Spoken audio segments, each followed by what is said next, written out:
tonga sy indray raha tanatin'izao fotoana ny fampahalalam-baovao izao ampanajana sy ampitiavana no manasako anao naraka ny vaovao hatramin'ny farany. Makasika ny raharam-pirenena avy hatrany vahoaka mandinika sy manam-paharetana ny malagasy manome fotoana sy fe-potoana amin'ny mpitondra mba hanaporofona ny fahaiza-mitantana amin'ny profesora Jonara Tsimbazafy androany. Asaingy tsy tokony ho adinoina ity hoy ity manam-pahaizana ity fa raha tsy ampiasaina ampamendrehana izany dia hiena ny fitokisana ka hiteraka fanontaniana vaovao indray momba ny famarinana ny fanovana sy ny mafy ny fitarantanana eto amin'ny firenena. Tady vaovao ny Germaine Mejanary eo amin'ny sariny tahiriny. Mandinika, miandry, fa tsy mihetsika tampoka ny malagasy. Izany no toe-tsaina hiatrehan'ny malagasy ny zava-misy ara-politika sy ara-pitantanana eto Madagasikara. Tsy firenena tia korontana na faneho-kevitra tampoka ny malagasy sy Madagasikara fa misafidy ny andrefy ny vokatra sy ny fivoaran'ny fanapahan-kevitra raisy ny mpitondra, hoy ny profesora Jonara Tsimbazafy. Mifototra amin'ny kolotsain'ny fihavanana sy ny fialana amin'ny fifandirana mivantana io toe-tsaina io, raha ny fanazavana. Eo koa ny traikefa ara-tantara maneho fa tsy nahitam-bokatra mahatra ny fihetsika tampoka raha ny faneho-kevitra ihany. Fanovana no nandrasan'ny malagasy, saingy toa misy mitsipaka izany ny fihetsika sasany eto amin'ny firenena, ho ihany ity manam-pahaizana. Mila mitandrina ny mpitondra ka tsy anararoatra ny fahanginana sy ny fimenomenomana kely. Marina amin'ny ampahano izy fa manome fe-potoana tsy voasoratra amin'ny mpitondra ny malagasy, saingy tsy fe-potoana tsy misy fetra ny fiandraisana io, hoy ny fanamafisana. Mandinika zao ny olona, tsy misy maharatsy, misy tsy maintsy toerana ametrahana olona, fa za mieritreritra fa ohatrany hoe tsy maintsy le olona ohatr'izay ve no apetraka amin'le toerana fa tsisy olona vaovao mihitsy a tsy manana casserole. Ary ny olona mijery amin'izao fotoana zao matonga fitondrana hatramin'izay niongana dia feno ny kapoaka ny vahoaka, ary io vahoaka io manome fe-potoana mandinika izy zao. Ka raha olona efa be casserole nao averina amin'ny toerany dia fantatsika tsara fa voalohany indrindra ianao hiantso an'le olona anao fanavozana sy ampandroso, tsy maharisika an'izany le olona. Ary ny afarany ny zavatra rehefa ohatran'izany dia tonga amin'ileo majorité silencieuse ihany hoe toatra nomaly tsy miova izy ity toatra nomaly ihany ny seho eo toatran'le olona tetiny firy ny mpanao politika nandiso fanantenana teto hoe fantatsika tsara zany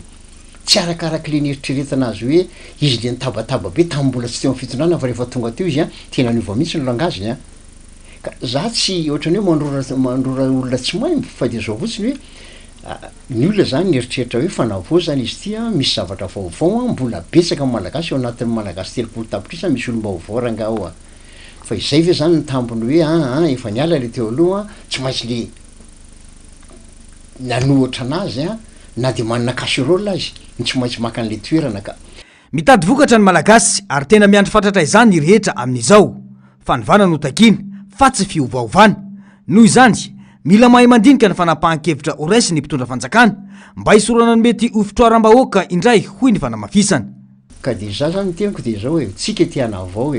ary raha mandinika ianao mankany ambanivohitra ianao na amin'ny orinasa-mpanjakana zany fanaovana risoriso zany misy mahatsy tena mandeha miadana, inona miadana risoriso hoe hoalanao miadana rehefa na ianao tonga dia anafonana izy hoe zao ny lalàna tsy azo atao manao an'izao, zay tratra manao an'izao zao ny sazy. Ianao tsy efa tsy samy manao an'izany fa dia alefa miadana eo ka le olona ane tsy miova le olona ane toe-tsain'le taloha ihany samy mangataka ny anjara ny dolidoly zany hoe le risoriso zany manao ezaka hitako hoe misy tena manao ezaka tena hoe andao ovaina andao amoraina fa kosa ny akamarony mbola le toe-tsaina taloha ihany indrindra moa le efa nanao mbola tavavirina amina toerana dia za tsy dia mino loatra indraindray tena hoe fiovana goavana dia sanatria ve nanenena na nanaovana an'le tolona satria fiovana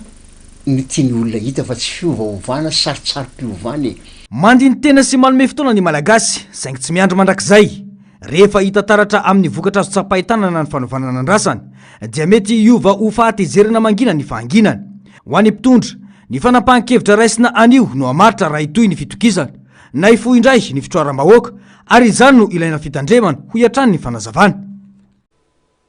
Tsy ny rafitra na ny lalam-panorenana no tena olana eto Madagasikara fa ny toe-tsaina ara-pitantanana hoy ny solombavam-bahoaka sady filoha lefitry ny anteny miram-pirenena raha Lambozafilolona Fetra androany. Raha tena mikendry fanovana marina ny malagasy dia tsy maintsy manomboka amin'ny fanovana toe-tsaina sy ny fanajana ny lalàna izany. Fanajadiana. tsy misy fanovana maharitra raha tsy misy ny fampiarana entitra sy mitovy amin'ny rehetra ho an'ny lalàna adidin'ny fitsarana ny mandray andraikitra amin'ireo raharaha rehetra entina eo anatrehana lalàna ary tokony tsy ho voasaka ny fieverana ara-politika izany ny fahaleovantenany fitsarana sy ny fanajana ny fitsipika ara-dalàna no antoko ny fanjakana tan-dalàna hoy ny solombavam-bahoaka fetrana lamozafimololona izay nanamarika fa tsy nyrafitra ara-panjakana na ny lalam-pandrenana no tena olana eto Madagasikara fa ny toe-tsaina ara-pitantanana raha tena mikendry fanovana marina ny malagasy dia tsy maintsy manomboka amin'ny fanovana toe-tsaina sy ny fanajana ny lalàna izany tsy ny rafitra ny tokony hovana fa ny toe-tsaintsika tsirairay avy aloha ny tokony hovana ny vahoaka indrindrandrindra ny mpitondra ihany koa anatin'izany ny resaka hoe tia misy lalàna natao ho an'ny rehetra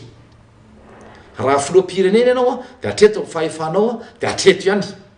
fa tsy diranao daholy na any amin'ny fitsarana na any amin'ny rafitra mpanao lalàna na any amin'ny resaka zavatra hafa ohatray koa ny any anteberam-pirenena tsy hoe satria ianao mety manana maro anisa dia ataonao ty dia ataonao ry fa nampanao lalàna ny ianao a dia izay ihany koa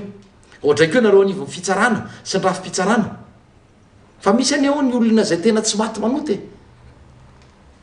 satria mifangaro voraka lay ano fahefan'olo tokana fanjakan'olo tokana nisy teto fanjakan'olo tokana dia fanjakany andro rajoelona any mbola misy miriry na ny prime ministre teo aloha na misy ministre nanao ny tsy nety misy solombavam-bahoaka efa tratra ambody omby tamin'ny andro ny fitondrana teo aloha fa any miriry ihany zany rehetrarehetra zay ny tokony hovany zay toe-tsain'izay tokony ampiarina amin'ny rehetra ny lalàna tsy diso ny fijery ny olom-pirenena sasany ka mahatonga ny fimenomenomana manoloana ireo olona manodidina ny fitondrana amin'izao fotoana hoy ity solombavam-bahoaka mazava manko izy ny fitakinana nataon'ny vahoaka teto fa ny fialan'ny filoha teo aloha sy ny firongony tsapa nefa amin'izao fotoana fa manomboka mahazo vana ireo olona naloham-bahoaka misy olona ao akaiky ny filoha io lehibe amin'ny mpandroba tamin'ny 2024 misy olona atao mpitarika ny loko volomboasary ao akaikiny eo zao fotoan'izao nefa hoe tsy mila rajoelona sy ny firongony fandraisako an'ireny olona ireny dia reny mianan-kendry manome lesinao zay raha tiako Madagasikara dia tim zay nanomboka 7 tika arivo ray sy roa arivo tim tsy mbola niala tao zay raha tsy nivadibadika le oatra anareo tsy namadibadika palitao hoe androany tiako Arema dia raha pitso a tim dia raha afaka pitso a tsy miakina dia aveo a HVM dia aveo manao manangana toko arery manokana firy amin'ireo olona ireo nanao an'izany aizy ireo ao ireo olona ireo firy amin'ireo ny ao anatiny ao ary firy amin'ireo efa minisitra tao anatin'ny fitondrana rajoelona satria mifahitako azy maro loatra ireo lera masabomanga ao anatiny eo ary mamingana sy mamitaka n'ilay filoha tsy ho tsapany olona amin'ny kabaritry ny fanovana tena izy fa amin'ny fampiarana amin'ny fomba mangarahara mitovy ary tsy miangatra ny lalàna na inona rafitra fidiana na fanitsinana lalam-pandrenana na fanovana ara-pitantanana dia ijanona ho soratra anaty taratasy fotsiny ihany izany raha tsy arahina fanovana toe-tsaina sy fampiarana mitovy ho an'ny lalàna tsy fanovana rafitra no tanjona fa nivokany eo amin'ny fiainan'ny vahoaka ho iatrany ny fanazavana mahakasika ny fiainam-pirenena izay sy zava-dehibe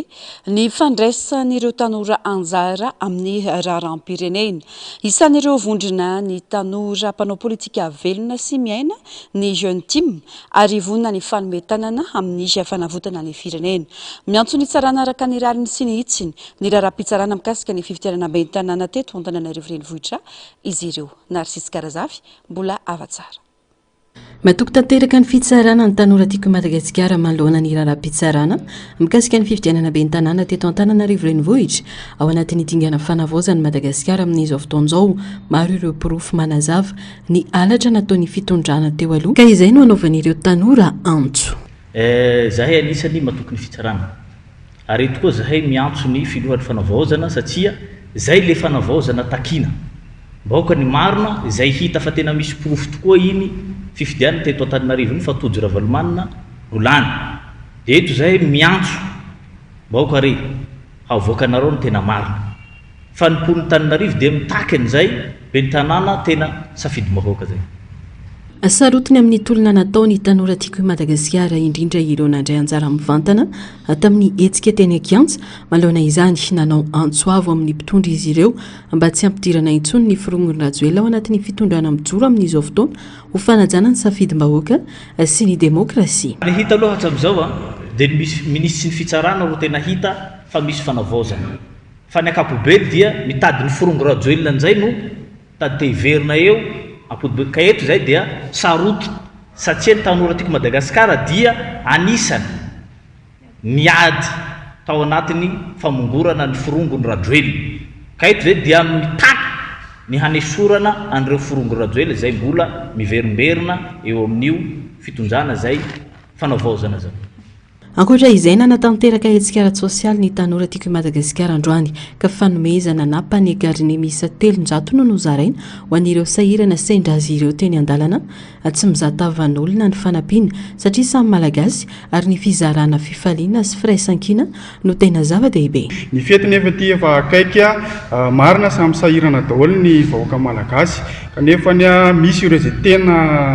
tena mijaly tena ao anatin'ny fahoriana tanteraka dia ireo mpiarabelona amintsika izay mpatory amoron-dalana izany.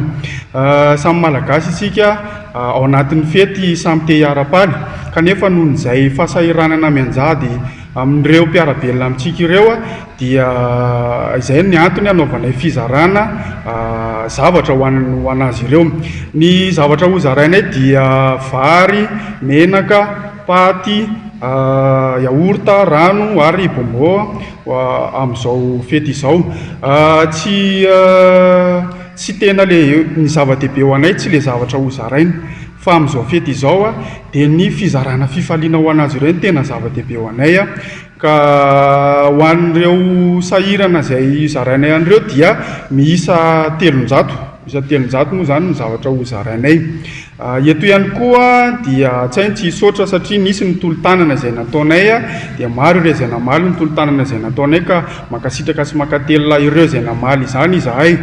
Nakasitraka sy nisaotra ny filompanorona ny antoko tiako i Madagasikara ny filoha Ravalomanana Marika nandray ny tolotra avy amin'ny tanora tiako i Madagasikara. Zay aloha mandeha andeha namena reto aloha anisetina anovana ifety fatsotra betsaka mbola trato mitona vaovao daholo tsika rehetra. Saranana moa efa raha malava tsy mba hoentina amin'ilay mpanana fotsiny tena moa efa mandroso mia lehibe. Faly zay fa manisy ny zaro zay fa faly. Tsy hijanona eto Antananarivo ihany fa mbola mitohy any amin'ny faritra izao fizarana fanampiana ho an'ireo mpatory an-dalana izao raha ny fanazavana trano. Lafimbavao afa kosa indray miteraka resabe ny fisitrany mpiasa-panjakana Tambikarama ray ala sy 3 hetsy ariary araka ny notim-panjakana nivoaka tokony nisy ny fampiatsony ny fanjakana ny sehatra tsy miankina mialon'ny andraisany io fanapahan-kevitra io hoy ny sandikany Fisemare no mafisy ny frérolo noir fa mbola tsy tara raha ampiatso ny sehatra tsy miankina ny fiadidiana ny fanavaozana ny Republika. Ankoatra izay nanatitra taratasy misokatra ho fampidiniana amin'ny fampiakarana ny amin'ny sehatra tsy miankina ny Fisemare androany. Narcisse Karazafy mbola avatsara trano.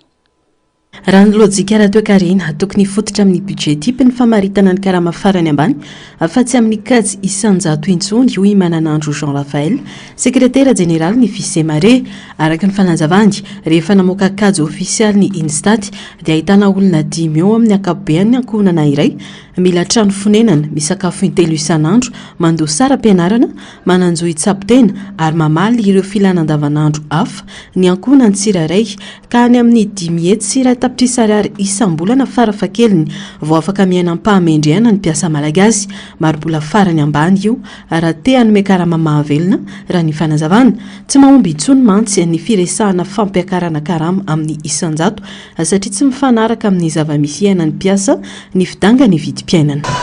Raha situation amin'izao zany tena tsy afa-po satria ny karama farany ambany amin'izao ny 263 000 ariary, ny karama takina eto 1 500 000 ariary. Io tsy zavatra miforonona fa budget type antondrana izy zany hoe ny filana andavanandro aloha tsy maintsy kajiana dia ino no amaritana ny karama farany ambany. Fa raha amin'ny alalan'ny pourcentage io frappénir sandra io rehefa avy eo dia ny teo ihany ny teo. Ny vidim-piainana nefany teny frais fotsiny zao tsika frais makany amin'ny faritra amin'izao fotoana zao miakatra nefa ny karama tsy miakatra. Io moa misy ny teny hoe ahoana ny fomba fijerinareo mahakasika ny hoe ny mpiasa-panjakana azy prime teny isorina ny fanjakana raha ohatra na vitan'iny fa ny aty amin'ny tsy miankina miteny aminareo fa misy mpiasa mbola mandray karama latsaky ny 263 000 ariary tamin'ity volana desambra ty ankilany tokony ny fandinika tamin'ny sehatra tsy miankina ny fitondrana mialohany nanapahana hevitra ny anome prima raha ialina sy telo tapitrisary ary ho an'ireo mpiasa mpanjakana miisa roa etsy eo eo mitovy ny fomba fanjifan'ny mpiasa rehetra ary samy arany vidangany vidim-piainana akahina hiteraka lolony ara-piaramonina ity fanapa-kevitra ity zany hoe zany a tsy mirindra zany le fomba fitantanana le mpiasa io marina fa hoe ny mpiasa mpanjakana fanjakana no mandraikitra azy fa tsy miankina tsy miankina fa zao tokony isy fampiresana zany alohan'ny namoanana iny zany a mba tsy hiteraka lonolony ho an'ny sehatra miankina fanjakana sy tsy miankina fanjakana zany de tokony isy mifampiresana de mba ny invitena zany hoe zany a lazaina koa ny sectera privé zany hoe tokony mba hanao zy azony atao ho an'ny mpiasa ho aminy fa zava-misy am'izao fotoan'izao zao nibetsaka amin'ny mpiasa tamin'ity taona ty satria ny tamin'ity desambra ty zany izy a tsy niasa de ze andro ny asany ihany no nalohany mpampiasa vola de zay no mahatonga azy hoe zara raha nandray 150,000 ariary misy orinasa maromaro tratra n'zany zavatra zany zavatra zany ve natao hoe fanovana zany ve natao fiovana zay mahatonga any amin'ny teny hoe raha ohatra tiana anova zany raha tena isy zany fiovana zany de ty amin'ny sehatry ny asa aloha ny mila resana voalohany satria ny atao fampandrosoana zany le mpiasa ao anaty firenena anankiray afaka manjifa afaka manao fiarina fa tsy iady amin'ny fiainana andavanandro isan'andro zao ankasitrahana ny fanapa-kevitra ndraisan'ny fitondrana nanome io prime io ho an'ny mpiasa-mpanjakana ho kosa i Frère Roland Noir miantsony sy ny marimaritra iraisana ho an'ny sehatra tsy miankina ny fantenany tokony ampiantso ireo tompona orinasa amin'ny sehatra tsy miankina ny fiadidiana ny fanavaozana ny repoblika mba hisiny ny mizana tsindrinila eo amin'ny samy mpiasa azadinao fa samy mitovy ny tsena iatsenan'ny mpiasa-mpanjakana sy ny mpiasa tsy miankina dikan'izay amin'ny fety zao mety tsatsa fanao reny fety zao mbola tsatsa le izy tokony mba tsy terena fa ifampiresahana ireo sehatra tsy miankina reo mba hijery koa nome prime ny mpiasa amin'ny sehatra tsy miankina rehetra eny arana dia tsy hitovy amin'le toasany maninona nantsasaky n'izay raha zakany na latsadatsaky n'izay kely efa zava-dehibe ny manao ihany nefa zava-dehibe zavatra foim-po angela izy fa tsy antery ka aminay zany mino sy manontoko zay fa tafapaka any amin'le mpampiasa any amin'ny sehatra tsy miankina koa le message satria araka ny mahazatsa hatsy zay rehefa misy mifampiakarakarama eo anivon'ny fanjakana de mampiakatra mifanaraka amin'iny koa ny sehatra tsy miankina raha misy koa fizarana prime amin'ny mpiasa-mpanjakana tokony hisy koa nareo amin'ny sehatra tsy miankina na dia tsy hitovy ara zay fotsiny manentana ny forongony rehetrarehetra niaraka amin'ny TGV zay mpiasa-mpanjakana te ahitanareo zany bandorozy hanao fanambarana mezinezina hanao fisaorana amin'ny filoha Mikaela manoloana an'io zavatra prime nomeny io satria nanareo mahatsiaro tsisy mpiasa-mpanjakana tsy mihinam-borona aloha amin'ity fety ty ho an'ny fisemare raha tena kendrena ny rary ny ara-tsosialy sy ny fampandrosoana maharitra dia ilaina ny dinika mivelatra sy mangarara amin'ny fanjakana ny mpampiasa ary ny syndikan'ny mpiasa mba hamaritana ny karama farany ambany mifanaraka amin'ny zava-misy ianany malagasy ankehitriny nisy moandro any taratasy misokatra naterin'izy ireo teny amin'ny ministerany asa sy ny fampananana asa ary ny asa mpanjakana niantsona fifampidiniana ho an'ny fampiakarana ny karamany sehatra tsy miankina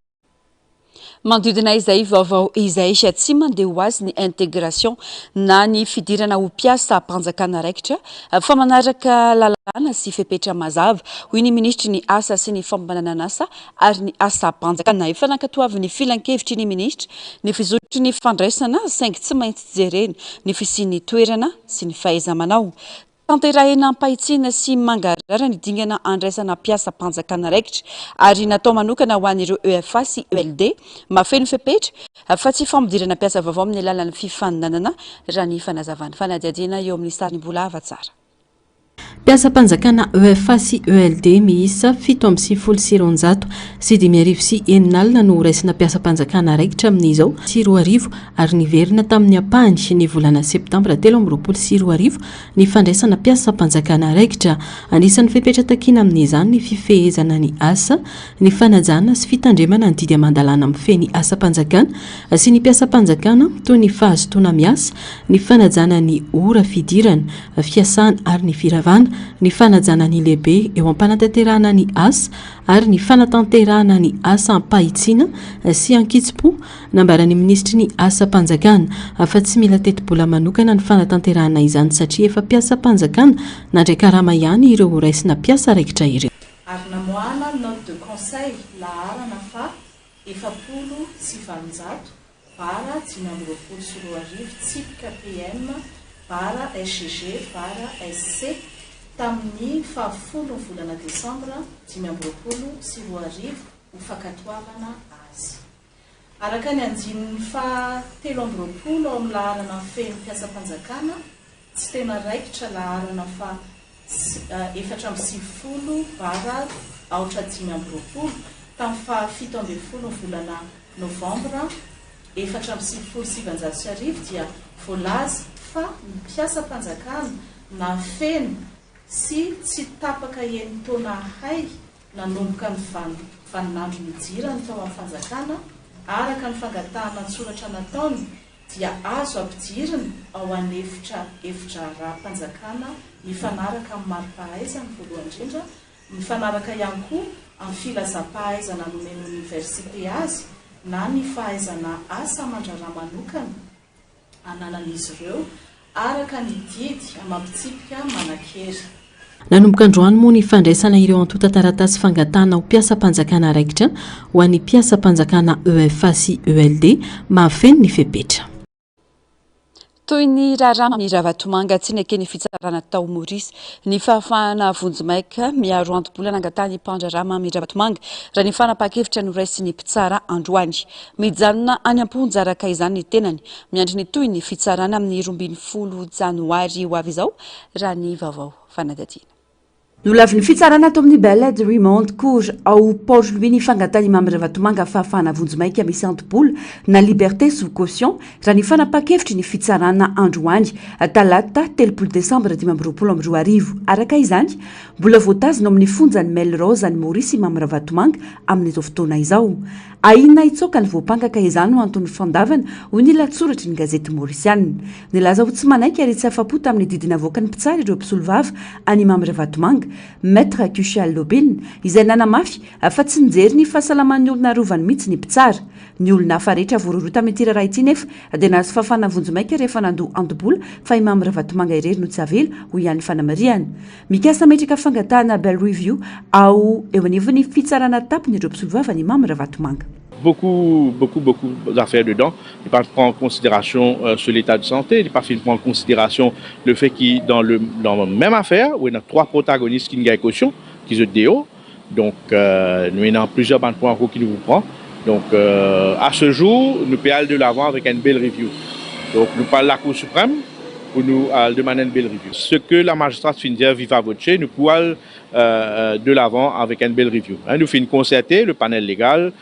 mon confrère Maître Joy Biari et tout le panel légal. Nous finissons déjà concerter, nous finissons gagner les instructions aussi que nous pouvons aller de l'avant avec une belle review à la Cour suprême. Any amponja araka izany mamy Ravatomanga no tsena ny taona vaovao 2024 raha ny loharano-baovao ny 12 Janoary 2024 avy izao indray ny tenany no tokony verina hiakatra fitsarana tsy aivina efa nolavin'ny FCC tamin'ny herinandro lasa teo ny mikasika ny fangatahana fahafahana vonjimaika misy antobola io nandritra ny adefitra momba izany nataon'izy ireo niaraka tamin'ny fitsarana tao Port-Louis. Voapanga amina rahatelo io mamy Ravatomanga teo anatria ny fitsarana ao Port-Louis ny roa amin'ireo makasika ny famotsimbolana blanchiment d'argent ary ny iray firaisana tsokombakomba na oeloka na entente délictueuse atao ny fisiny fifanarana atao mamy Ravatomanga tamin'ny David Jean-Christian Thomas, Nasser Ousmane Beki ary Maître Junaid Fakim, commissaire teo aloha teo anivon'ny FCC, nisena trafic d'influence tamin'ny fanadihadiana no tanterahiny FCC ny 7 Oktobra 2024 lasa teo. Fa nivoaka tamin'ny fangina ny volasa fasoltenan'ireo karana manoloana ny raharaha moské tsy tonga arivo Tanjombato androany nambarany fa tsy avy amin'ny fikambanana silamo ireo taratasy fanakanana isan-karazany nivoaka sy ny paritaka nametraka fitoriana momba izany ny fikambanana na izany aza nilazana teo anivon'ny moské fa mbola mikatona ny toeram-pivavahana hatramin'izao mandra-pisiny fepetra vaovao rasy ny mpitondra eny fotony Germaine Mejanary tahirinana no mitatitra ny antsipirim-baovao. Rarana ny mivarotra manodidina ny moské, rarana ny manao lanonana eto amin'ny faritra misy ny moské sy ny manodidina na atoandro na alina. Tsy azo atao ny mametaka afisy amin'ny rindrina, tsy azo atao ny mijorojoro sy mipetrapetraka. Rarana ny mandefa zava-maneno, rarana ihany koa ny manao baby, ny zoma sy ny sabotsy ary ny alahady. rarana ihany ko ny mivarotra enakisomana akaiky ny moske manomboka izao dia miantra izao fepetra izao ary izay mini mandika izany dia andraisana fepetra avetrany niteraka olana ra-piarahamonina teo amin'ireo mponina sy ny mpitondra fivavahana teo amin'ny moske tonga rivo Tanjombato nanomboka ny 20 Desambra lasa teo ny taratasy fandrarana ny voaka sy ny paritaka tety voalaza tamin'ilay taratasy izay nipetaka manerina ny fokontany fa izay mila fanazavana fanampiny dia manantona an'Andriamatonono voalaza fa solotenan'ny karana ety antoerana nivoaka tamin'ny fahanginany ity farany androany ary nilaza sy nanamafy fa osoka io taratasy sy ny filazana io ary nametraka fitoriana ny tenany za aloha zany am'zana za tsy amadia za mitokana dia anisany nanao fitoriana plainte tamin'ny tompona ndraiky polisy mihitsy aho io maninona ny tonontononona io manatona ny nono solotena ny karana tsy zany efa tsy solotena ny karana sakora mbagaga aho io maninona nanao zany efa nanao zany ahako ary noko fa reo solotena fansakana rehetra isaky misy seho eto dia efa mandeha arak'izay seho misy zany rehetra zany na ny fokotany na ny ambara tonga ny firaizany efa samy naka izay tandrifiny daholo nizany izy ataoko fa reny angambany a mpandrandrana tsy azo anafianana losolo ary noho ny fandrosony ny fanatolotolona ankehitriny a dia mety efa manana sary betsaka ihany koa zao telo taona izao nijoro ara-dalàna teto Tongarivo ny fikambanana Ahmadiyya Musulmane vondrom-pivavahana silamo avy an'i Pakistan mbola tsy nisy fandrarana natao tamin'ireo mponina ary malalaka ny rehetra raha ny fanazavana teboka voaloha zany rarana ny mivarotra manodidina moske lainga be zany association musulman Ahmadiyya to dia tsy mandrara izay mivarotra manodidina moske indrindrandrindra ny olona rehetra izay mivarotra eto Tongarivo zoany zany teboka manaraka rarana ny manao lanonana mifarotra moske manodidina moske zany na amin'ny androno na amin'ny alina lainga be ihany koa zany satria ny association musulman Ahmadiyya tsy mandraran'izany tsy azo atao ny mametaka fisy amin'ny rindrina ny association musulman Ahmadiyya dia nangataka ampanajana ary tena nanaja tokoa moa an'ilay mpiaramonina hoe aza soratana loko reny rindriny aza manoratsoratra teny ratsy enynareo aza miantsinareo rarana ny mandefa zava-maneno eto mifaritry ny moske tsy mandratra eto fandray andro tamin'ny 20 volana novambra izy a izahay no niangavy ampanajana ny ampiantso nanatona hoe mba miangavy re tompoko ajanona aloha le muzika fa misy festival misy fety ato aminay jary sasalana ka mba miangavy rehefa vita io a mahazo averina ihany le izy a sorina tanandroa ary raha lato koa izy a nanaiky an'izany nefa dia nisy ny vo ihany io resaka io fa raha rany eraky ny fokontanyny Tongarivo teboka manaraka ihany koa dia hoe raha rana ny mivarotra enakisoa manakaiky ny moske lainga be averiko fandrony lainga be satria zao efa mataona ny eo amin'ny telo taona latsaka roa taona mahery eo nisin'ny moske teto nisin'ny fivavahana teto tsisy fandrarana zany mifototra amin'ny fitiavana sy ny firaisan-kina toy ny fizarana fanomezana ho an'ny beantitra sy ny ankizy ary ireo sahirana ny asan'ny fikambanana Ahmadiyya Musulman ho iatrany ny fanamafisana ny tompona andraikitra izay nanamafy fa manameloka tanteraka ny tsao milaza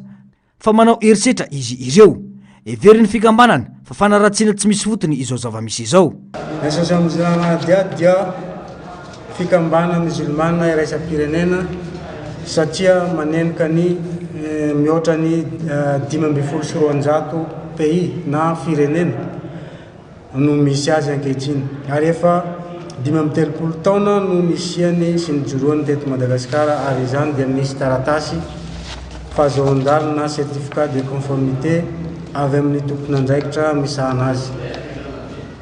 ary manaja sy mpanaja ny rafitra antanatohatra misy eto Madagasikara manomboka amin'ny farany ambony indrindra hatramin'ny farany ambany indrindra mpiaramonina amin'ny nahaizanaiza misy azy satria ny targetra nay dia tsy miova mandraka androany fa amour pour tous la haine pour personne zany hoe fitiavana an'olondrehetra tsy fankahalana na iza na iza. Ny moské na tranon'Andriamanitra izay natsangany association musulmane Ahmadiyya dia ho an'ny rehetra tsy manavaka finoana, tsy misy fanavahana volokoditra, tsy misy fanavahana fitiavana fiaviana na avy aiza na avy aiza. Nanamafy moa ny fikambanana Ahmadiyya musulman fa malalaka ny rehetra fa tsao ny taratasin'ny paritaka ratsaivina dia atao ry ny fitokonana nataon'ireo mponina dia nidina ifotony bentanana ka nahatonga ny fametrahana fepetra itovian'ny rehetra. Tsy nahafapo ireo mponina izay ary isan'ny nanankanan'ireo mponina ny commune ny momba ny fandrarana ny vezivezena amin'ny alina sy ny momba ny fampitsarana fandefasana zavamaneno. Ny alatsinainy teo anefa nivoaka indray ny fanapahana avy amin'ny commune fa foana ny couvre-feu saingy izay te andefa zavamaneno mafy mandritra ny fety kosa dia tokony anaraka ny lalana misy andrasana arak'izany ny toy ny raharaha. Vavao ny fahasalamana olona 5 novomarina fa tratry ny variole du singe na nendrandrajako mpox raha nivaly ny fitiliana nataon'ny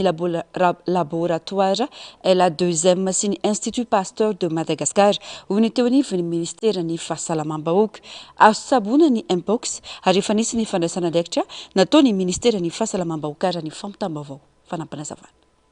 Nahitana trangana nendradrajako na variole de singe voamarina tao amin'ny fokotany Ampovoalanana a distrikany Mahajanga voalohany faritry Boeny raha nitatitry ny ministera ny fahasalamam-bahoaka olona 5 no nahitana sorotraretina raha nivaly ny fitiliana nataon'ny laboratoire LA2M sy ny Institut Pasteur de Madagascar omaly raha ny fampitam-baovao dia tsy avy any ivelany ity mpox ao Mahajanga ity na dia fantatra aza fa aretina fahita amin'ny faritra Afrika andrefana sy avony. Malona izany dia raisin'ny ministera an-tanana ny fitsaboana eo koa ny fanokana monina ireo tranga voamarina sy ireo tranga mampiaya isoroana amin'ny fiparitany aretina dia natsangana ny FOIB na ny Centre des Opérations d'Urgence de Santé Publique andrindrana sy anaraha-maso akaiky ny fivoarany aretina eny fotony mitovitovy amin'ny aretina nendra ny nendradrajako saingy malefaka kokoa aretina vokatry ny virus ny mpox miseho amin'ny alalan'ny fanaintainana sy tazo tapoka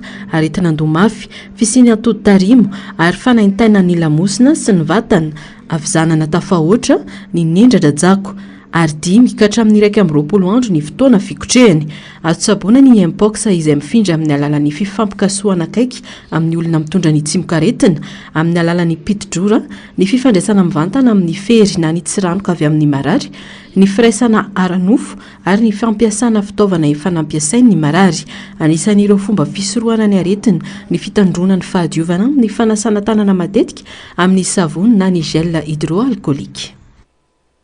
Pejiny sosialy tsy nahitana fiakaran'ny firy ny vidin'ny vorona teny an-tsena amin'izao fety ny farantaona izao na dia tsy niakatra aza ny vidim-borona ny enina ireo mpanjifa noho ny fisonitry mbidim-piainana raha ny fanazavana nomeny ireo mpivarotra teny an-tsena tena langona ny vavaona ary sisy karazavy sy mbola afa-tsara.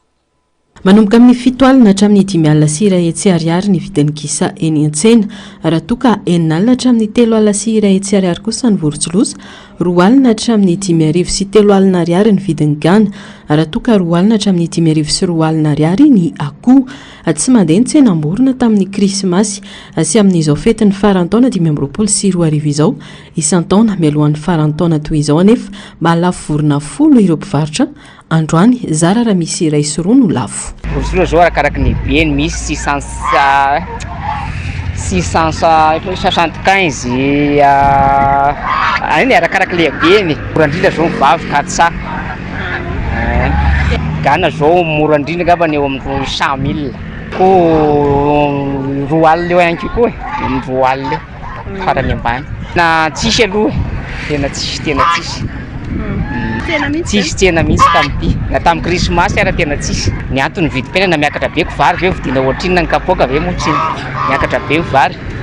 ny olona ve vidikisana 400 000 300 000 dia alohan'ny olona mividy hena dia efa vita fa ohatr' zao zay efa nalafo zazo raha ohatr' zao tamin'ny herintaona raha iandro sy atongava amin'ny farantaona zao fa nalafo 10 ohatr' zao. Tanjona ny ampifaliana ny fianakaviana anatin'izao fety izao tsy takatra nefa ny vidin'ny vorona ho ity ireny mpianakaviana iray ny kiasa ny vidy vorona tsy maintsy mionona amin'ny akoho ho hiatra ny fanazavana satria izay ny takatra ny vola. Ao 750 450 tena tsy afaka mahitsy ny ampasairana anao zay fa mba hoe andahany tany daholo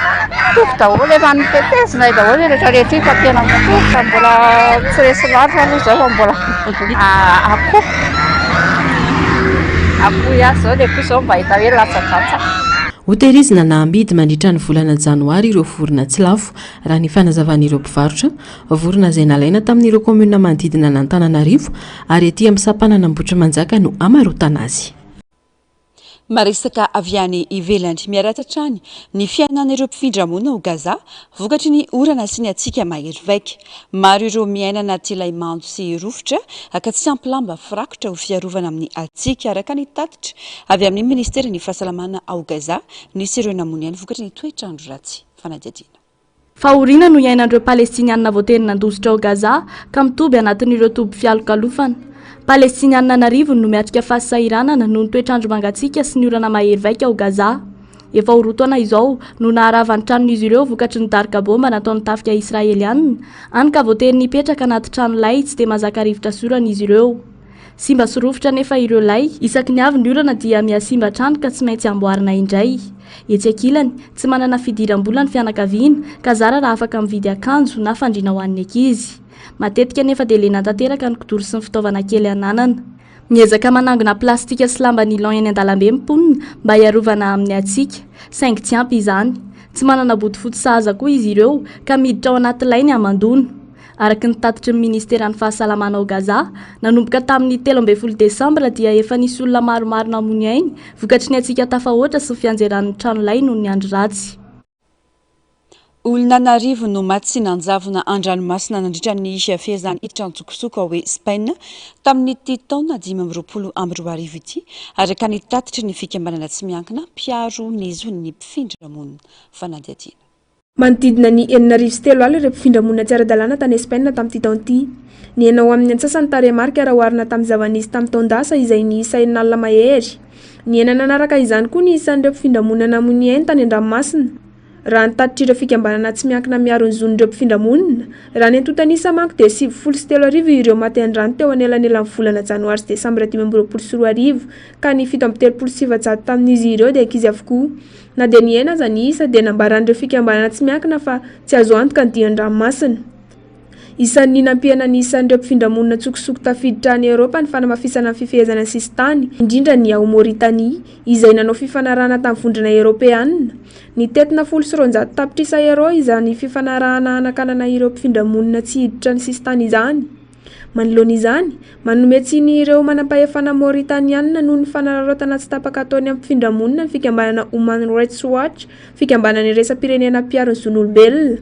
Nandamafy ireo fiampangany ireo moa ny gouvernemanta Mauritaniana.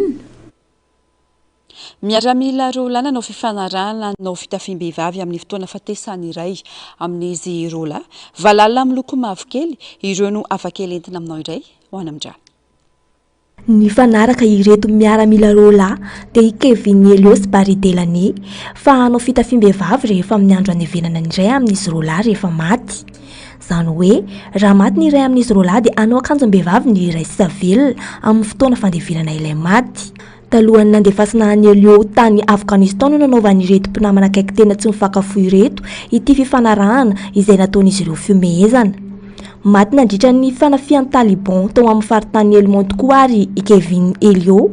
Ho fanajana ny fifanekena natao sy ho fahatsiarovana ny namany dia tonga tany amin'ny fandevenana tao Dende Ekosy Baridelane ka nisalotra fitafiam-behivavy.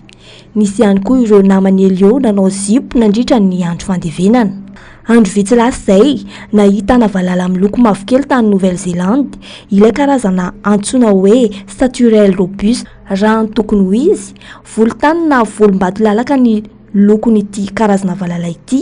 saingy araka ny fanazavan'ny siantifika dia mutation génétique antsoina hoe érythrisme no mahatonga ny loko mavokely. Ny tombobe ny famokarana loko mena ary mihena kosa ny loko natoraly. Tsy dia fahita firy ity valala miloko mavokely ity. Nandritra ny fanisana isan-taona ireo valala ny toerana no nahitany siantifika nanatanteraka izany fanisana izany ity karazam-balala mavokely ity teo amin'ny manodidina ny renirano Tekabo. dia nitranga fakely iny hoentina manakatona ny fampalalam-baovao amin'ny tsy talata itsy ankasitrana fiainana tombo kilasy tombo vavy nanaraka ny vaovao hatramin'ny farany mametraka ny mandry ampitafy indray ary